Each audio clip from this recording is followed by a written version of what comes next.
How to add music to Instagram posts after posting. Hello everyone, welcome back to our channel, and in this video I'm going to show you how you will be able to add music to Instagram posts after posting. So first of all, just simply open your Instagram application in your mobile device, and once you're there in your Instagram profile, after that all you have to do is just simply go to your profile section from the bottom right corner of the mobile screen. Just simply tap on it, and over here just simply select the post that you have already posted in your Instagram and where you haven't added any music as of now.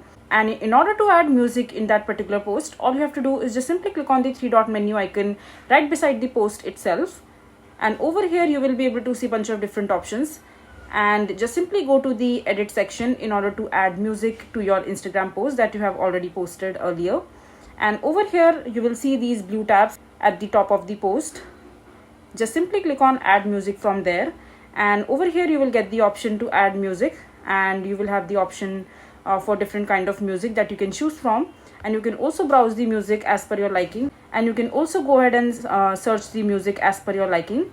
So just search for the music that you would want to add and select that music and play it, and if you like it, just simply click on apply. So for example, I want to add this particular music, so just simply tap on it, and you can select the part how much music you want to add in this particular post. And now just simply go ahead and please click on this check icon from the top of the screen from the top right corner. Now just simply click on the check icon again, and there you go. Now the music that you have selected has been added to this particular post right here. So this is basically how you will be able to add music to Instagram post after posting. I hope you find this video to be helpful. So that is it for this video. If you find this video to be helpful, make sure to hit that like button and don't forget to subscribe to our channel for more such informative videos, and I'll see you the next time.